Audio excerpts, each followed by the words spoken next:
The galaxy had been silent for 3,000 years. It was not the natural silence of space, but the tense, artificial stillness that follows after a great war, quiet and forced by treaties, threats, and the watchful eyes of the Galactic Council. Star systems traded, colonies thrived, and fleets patrolled borders, but no empire dared fire the first shot. It was an uneasy peace, balanced on fear, and for centuries it held. Civilizations rose, civilizations fell, but no one disturbed the fragile stillness between the stars. Then, without warning, the silence was broken. It began in the black heart of the Sol system. Far from the bustling blue and white swirl of Earth, in the cold, dim space between Mars and Jupiter, an asteroid the size of a mountain drifted in slow orbit. From the outside, it looked like any other rock in the belt, pitted, ancient, and lifeless. But beneath its crust lay the most dangerous secret humanity had ever built: the Solaris Railgun, planetary-scale weapon, hidden for decades. Under layers of deception, false mining records, and holographic camouflage. It was a weapon so large that even its barrel stretched 5 kilometers in length, bored straight through the asteroid's core. For years, it existed only as a contingency in Ace, hidden in the dark, known to only a handful of Earth's leaders and engineers. It was never meant to be used lightly. The weapon was designed for deterrence, for whispers in the ears of those who might one day threaten Earth. But on this day, the weapon would awaken for the first time. Commander Elias Hayes stood in the control chamber, his hands resting on the Railgun's arming console. The room was buried deep under meters of reinforced alloy and asteroid rock. Round him, engineers and technicians worked in tense silence, their eyes fixed on monitors streaming data from the weapon's core. The hum of capacitors building charge filled the air, a low vibrating growl that seemed to crawl into everyone's bones. Hayes's jaw was tight, his voice low as he spoke to the chief engineer. Confirmed targeting lock. Target locked, the engineer replied, not looking up from his screen. Power at 85%. The magnetic rails are stable. We're ready on your mark, sir. Hayes hesitated, his gaze flicking to the massive display at the front of the chamber. It showed the target, a derelict asteroid drifting 5 light-years from Sol. Officially, the test was to measure accuracy and firing stability across interstellar distances. Unofficially, Hayes knew the truth. This was a show of force. For humans, for anyone watching, and someone was always watching, the countdown began. On the display, power levels surged past 90%. The weapon's magnetic coils began to vibrate in perfect synchronization, aligning to accelerate a tungsten slug the size of a shuttle to a fraction of light speed. The energy required was enough to power a small city for a decade. All for a single shot. The hum deepened into a roar. The air smelled faintly of ozone as the rails charged to full capacity. Hayes's voice cut through the noise. Fire. The asteroid shuddered, not like a building shaking in the wind, but like a planet flinching from its own heartbeat. A blinding white arc of energy exploded down the length of the barrel, hurling the slug into the void. For an instant, space itself seemed to ripple in its wake. The slug vanished into the black, moving too fast for any human eye or most alien sensors to track. 5 light-years away, an unmapped listening station, hidden deep in the gravitational shadow of a dead star, was obliterated in less than a second. The slug's kinetic impact didn't just destroy the station, it erased it. The energy release vaporized everything within 3 kilometers, leaving behind only a cloud of glowing plasma that expanded silently into space. There were no survivors. There couldn't be. On the control room display, the readings spiked. Shock waves of the shot's electromagnetic signature rolled outward like a beacon. Hayes knew what that meant. This was not just a test. The firing had screamed across the galaxy in a language every advanced civilization understood. Someone had just used a planet-killer. In less than an hour, comm channels exploded with chatter. The news spread faster than the shot itself. Could travel. Old rivals of humanity who had long considered Earth irrelevant were suddenly paying attention. The Cathari Empire, known for its military dominance, dispatched reconnaissance fleets. The Trade Confederacy began emergency meetings. Even the Galactic Counselor body that prided itself on neutrality called an emergency session. Earth had not just broken the silence, it had shattered it. Hayes remained in the control chamber long after the shot, watching the replay of the firing. He knew what was coming. The Council would send their envoys, cloaked in diplomacy but bristling with suspicion. Some powers would want to form alliances. Others would plot to destroy the weapon before humanity could use it again.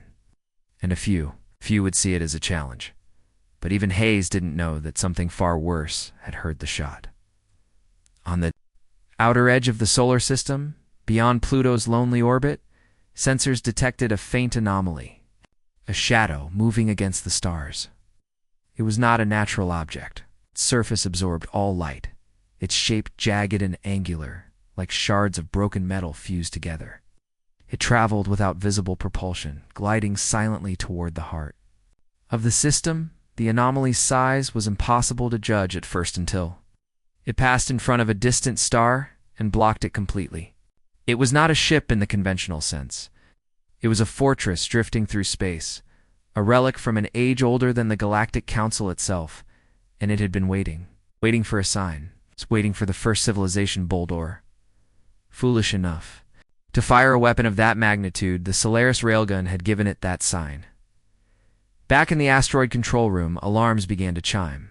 Identified mass entering the Oort cloud, a technician reported, his voice shaking. No transponder, no IFF, no response to hails. Hayes' stomach turned cold. Show me. The display shifted to the sensor feed. The black shape loomed in the image, blotting out the stars behind it.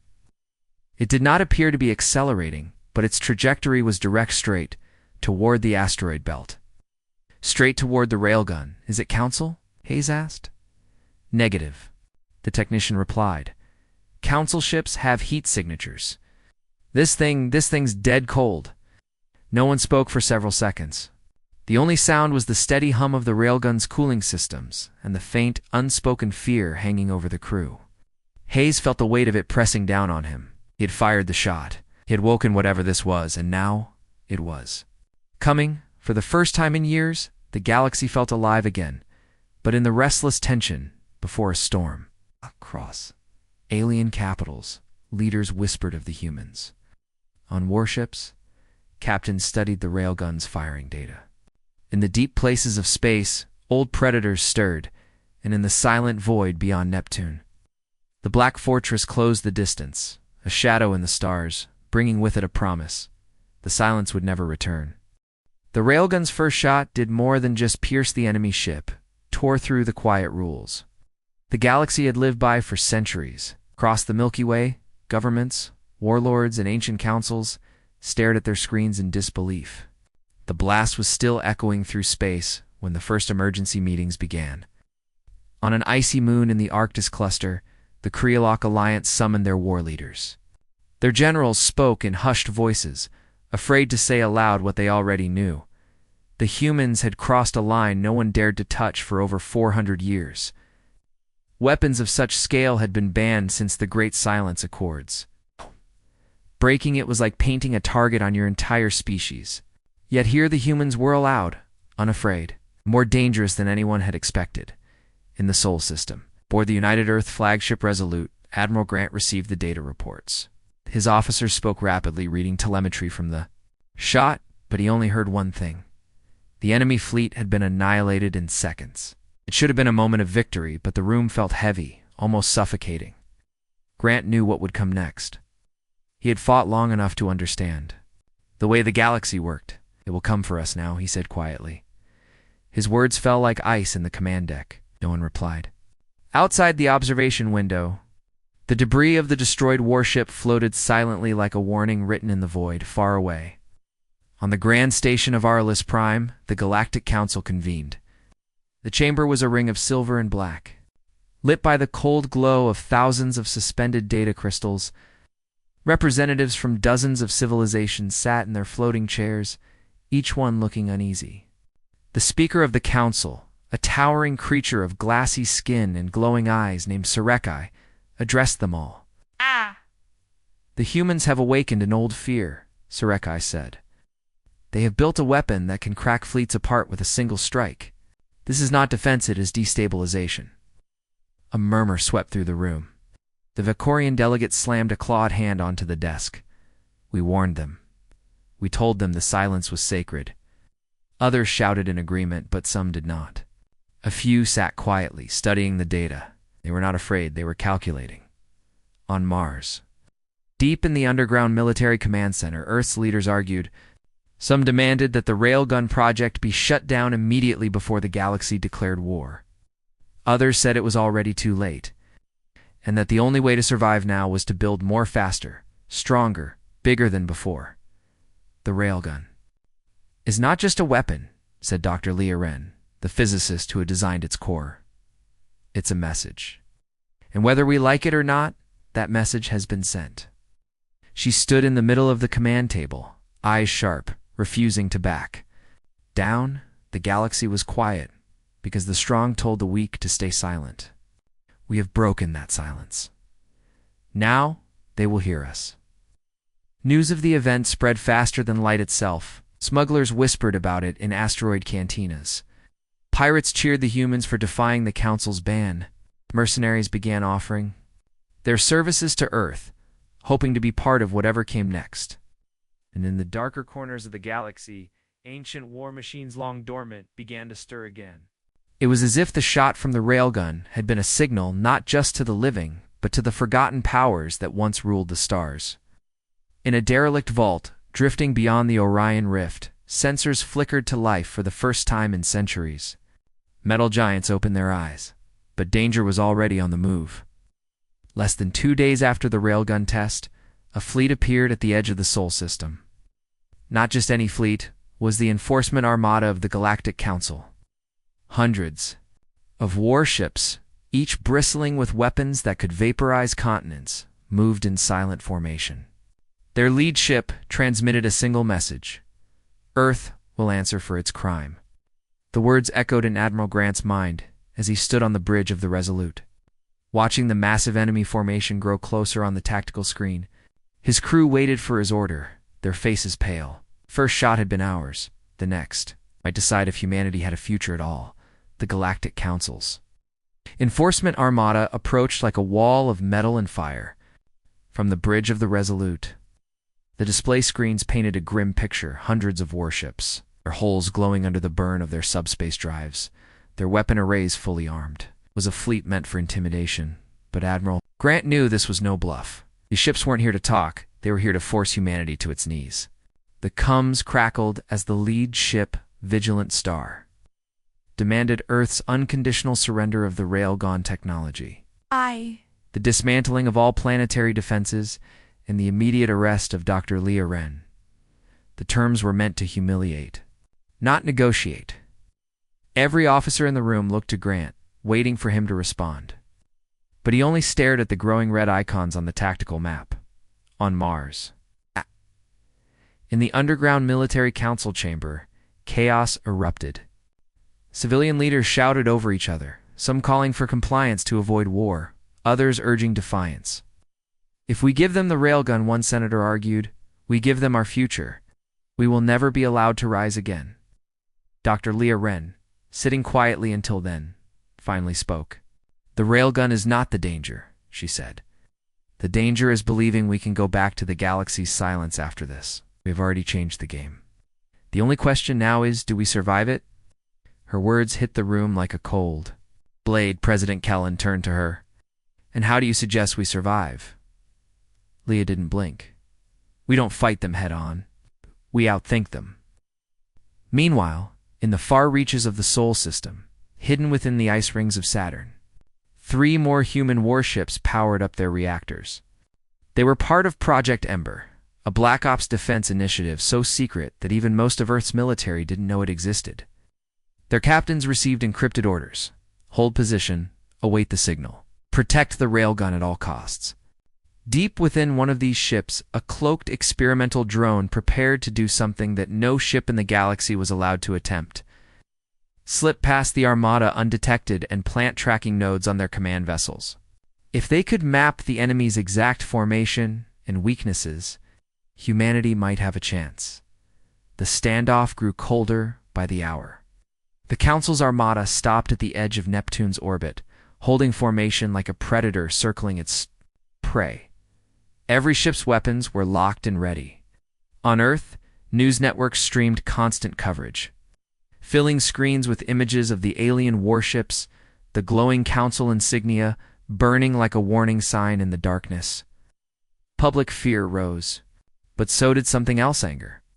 Humanity had been told for centuries by the Council to remain quiet, to obey, to limit their reach. Now, with one railgun shot, that leash had been burned away. For the first time in generations, people began to believe they could fight back. But the Council wasn't just relying on intimidation.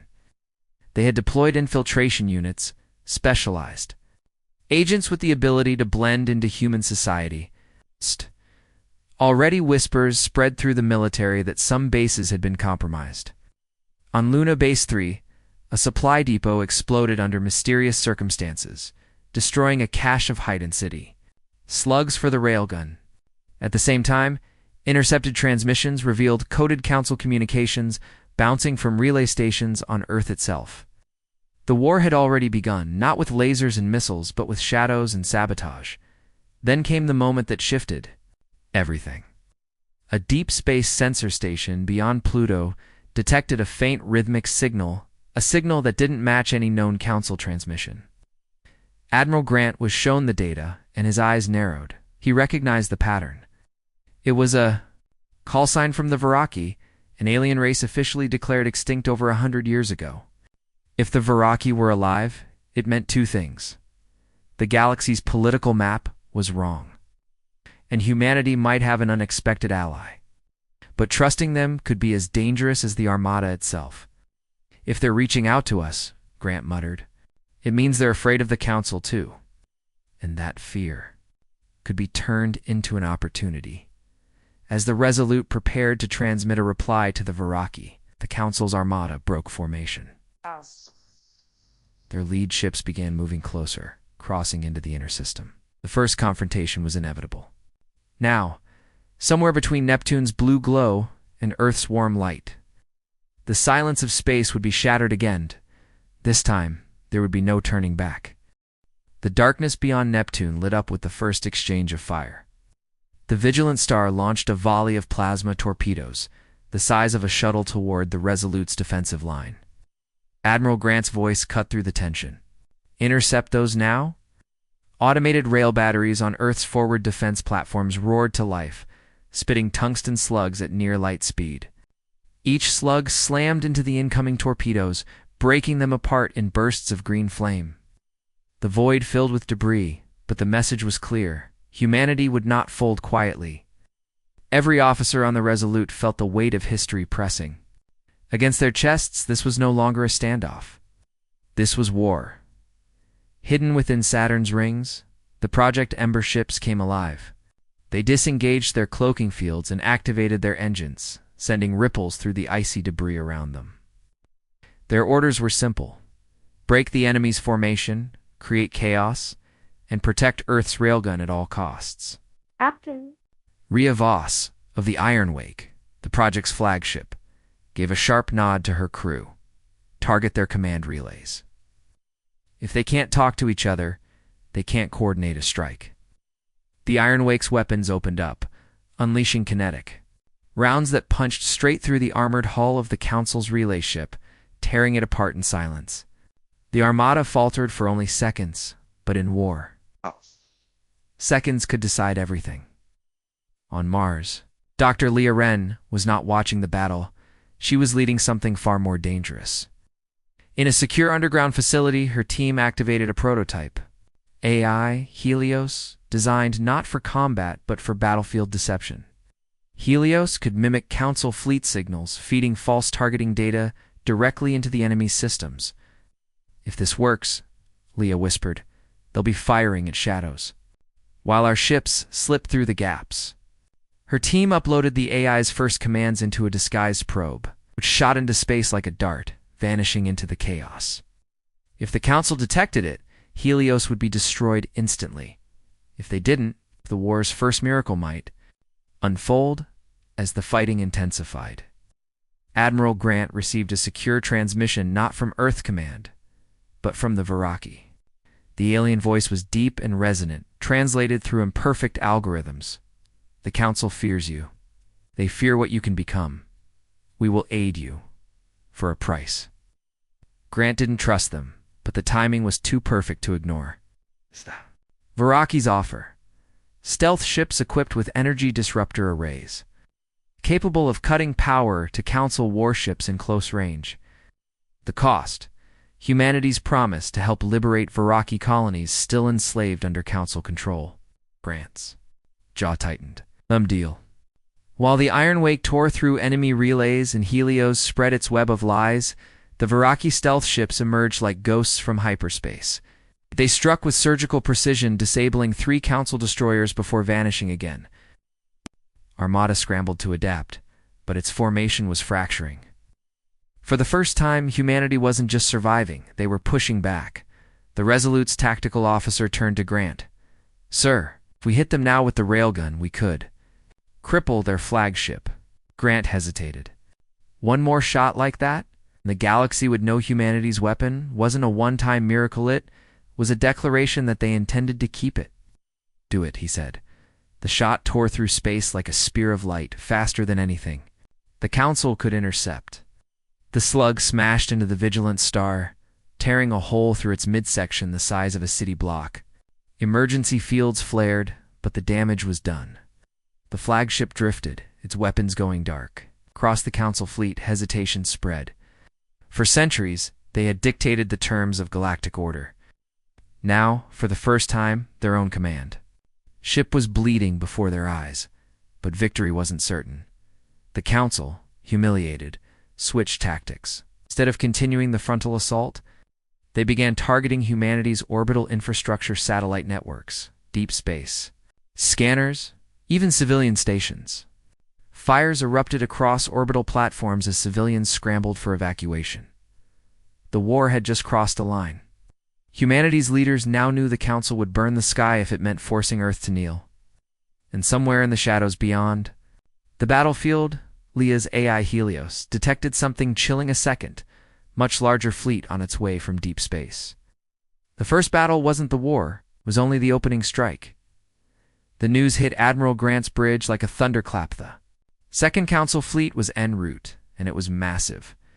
Helios data feeds revealed nearly twice the number of warships as the first wave, including supercarriers capable of deploying entire planetary siege forces.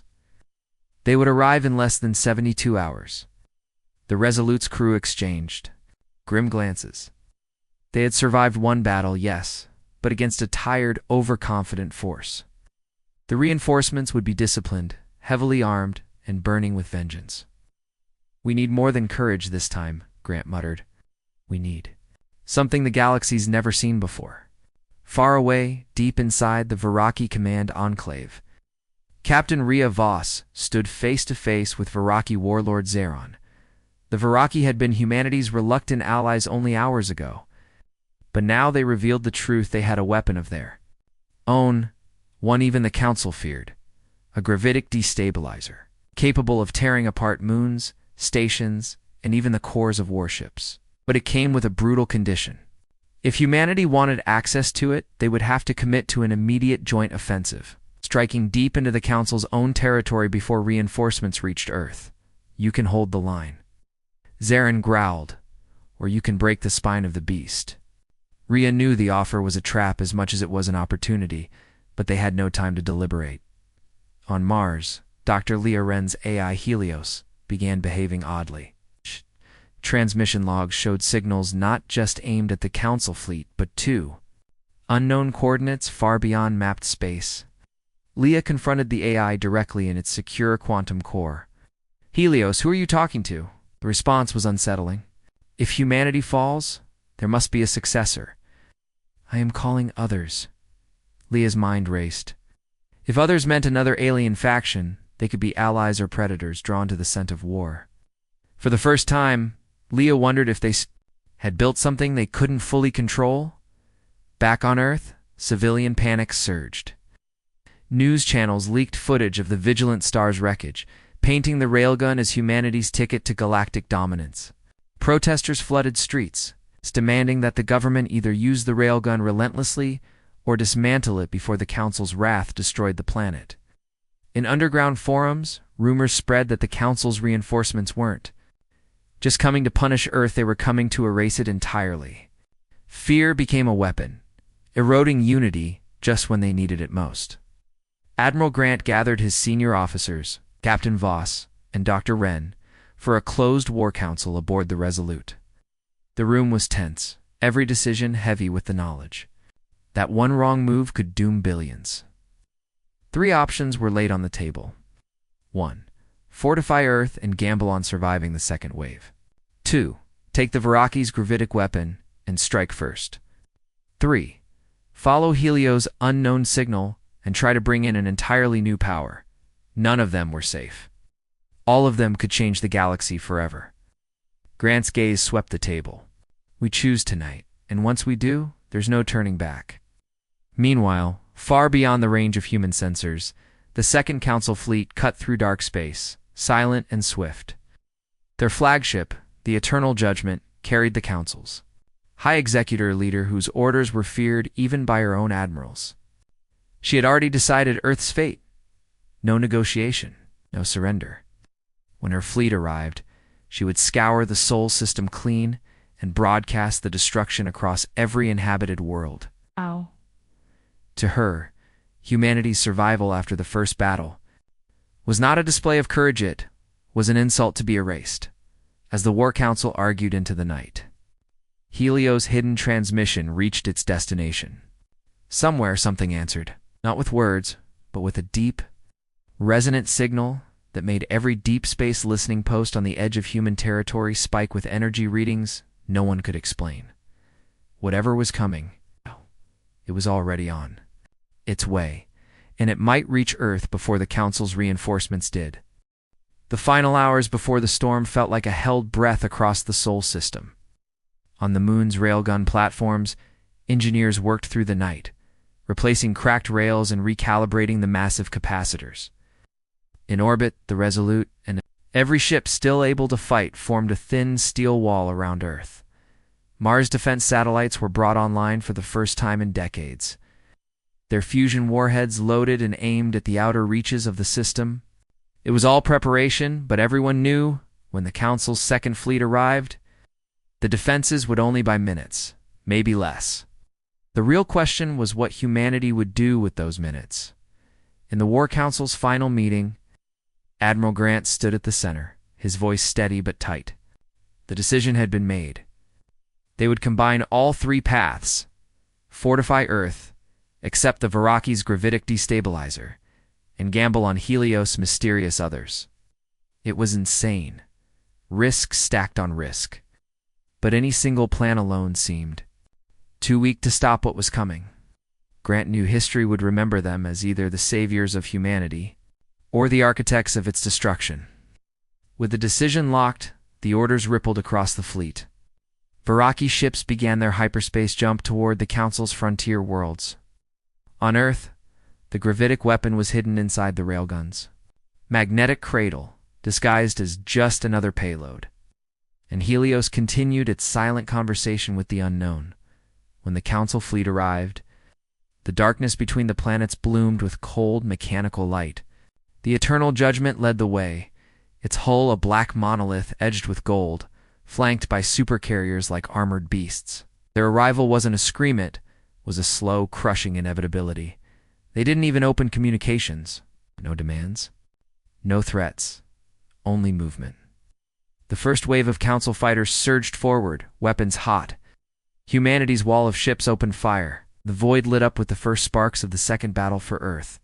From the lunar surface, the railgun roared. Again, the shockwave tearing through its housing as it hurled a gravitic destabilizer round into the heart of the enemy formation. The effect was instantaneous and horrifying. 3 Council destroyers crumpled inward, folding in on themselves like paper before vanishing into a flash of white light. Even the Eternal Judgment shuddered, its shields rippling from the blast. The Council fleet hesitated for the first time. Grant saw it and ordered the fleet forward. Press them now. The Viraki arrived moments later, their ships dropping out of hyperspace like predators scenting blood. They didn't join the defensive line. Instead, they dove straight past it, streaking toward the Council's command ships. Their gravitic weapons tore massive wounds into the enemy's formation. The void was chaos now, a shifting storm of burning wreckage and overlapping weapons fire. But amidst it all, a new signature appeared, massive, slow, and alien in design. Helios spoke. "In the fleets comes for the first time since the battle began. They have come." Out of the darkness emerged ships unlike anything in the Council's archives, sleek, silver, and moving with impossible precision. They didn't broadcast names or signals. They didn't fire immediately. They simply inserted themselves between Earth's defenders and the Council fleet, and then they struck. A single beam from one of their ships cut through a Council supercarrier as if it were mist. Panic spread through the enemy ranks. Even the Eternal Judgment adjusted course. For the first time showing something like caution, no one knew if these newcomers were allies, opportunists, or executioners. But in that moment, it didn't matter. Humanity's ships pushed forward. The Viraki shredded the Council's core formation. And the railgun's fire rained destruction across the void. The Council's second fleet began to break. The Eternal Judgment, wounded but still intact, activated its warp engines and retreated into deep space. One by one, the surviving Council ships followed. Silence returned to the system, but it was not peace. The newcomers hovered in formation, their ships glinting in the faint light of the sun. Admiral Grant sent a message, 3 simple words: "Who are you?" The reply came in a voice that was neither male nor female, echoing in every mind aboard. "Every human vessel. We heard your shot." No one knew what that meant. Allies? Invaders? Something else entirely? But as the railgun cooled on the moon's surface and Earth's people watched the sky, they understood one thing: the shot that had broken the galaxy's silence had not just started a war. It had opened the door to something far bigger. And now, the real story was only beginning.